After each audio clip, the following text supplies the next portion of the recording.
Et ils ont changé au moins une dizaine de fois de route, de conducteur, de voiture. Tout ça pour aller à l'hôpital. J'ai rien compris. Mais ils étaient très gentils. Ils voulaient me protéger.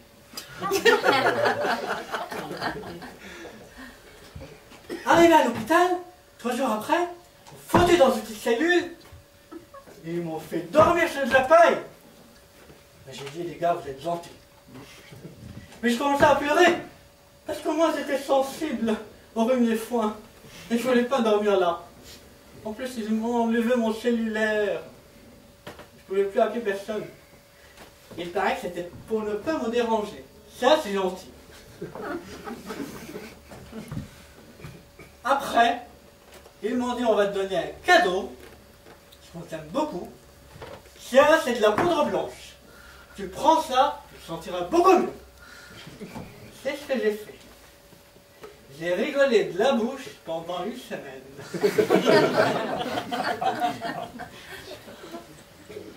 C'était génial. Mais ma passion et ma chanson commençaient à manquer. Et il dit, regarde, c'est bien gentil, mais j'ai jamais vu l'infirmière. Le médecin n'est toujours pas là. Moi, je suis enfermé. Qu'est-ce qu'on fait? Ils m'ont dit, hé, Cadron, t'inquiète pas, on va te la jouer artiste. J'ai pas compris. Ensuite, ils m'ont ramené un texte.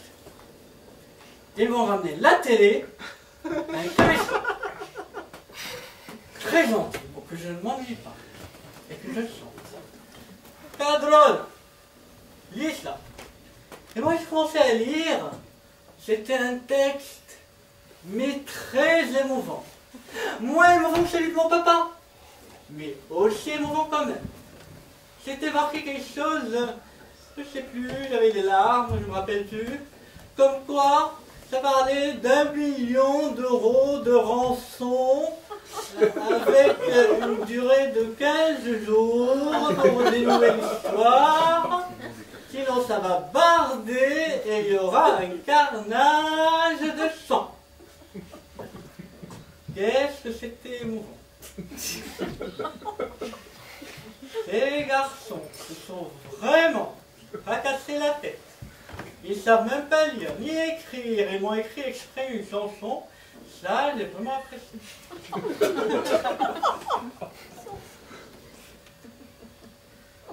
Alors je leur ai dit, j'ai tout retenu.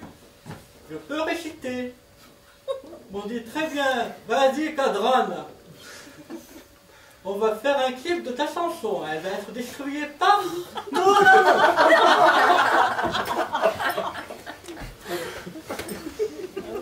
C'est pas émouvant ça. Alors j'ai commencé à réciter le texte et chanter. Et j'avais les larmes qui tombaient. Il me disait, verse encore tes larmes, Cadron. Et les larmes tombaient, tombaient. Et plus je versais des larmes, plus ils étaient contents. Après ça, ils ont pris le caméscope, la télé, ils sont partis. Très bien. Je leur dis, est-ce que je peux faire une deuxième prise, peut-être, pour être sûr que le clip sera mieux? Parce que Sergio m'a appris des techniques. Ils m'ont dit, non, non, Cadron, t'inquiète pas, tout va y aller, tu es bien. Vous écoutez Top France, il est 10h, voici un flash spécial Aimé Buvard. Dans le Figaro Magazine, Sarkozy déclare « Les Français ont besoin d'aimer, libérons l'otage ». Jacques Gaillard déclare dans la Tribune « Sans aimer, pas de reprise ». À la une de Libération ce matin, 10e heure de détention pour Aimé, ne l'oublions pas. Ému par la situation d'Aimé afin de collecter des fonds, Florent Pagny compose une chanson spéciale pour l'otage intitulée « Apprendre à aimer ». Enfin, dans une dernière dépêche nous parvenant de la rédaction, selon des sources sûres, le président Chirac recevra Aimé à l'Élysée cet après-midi.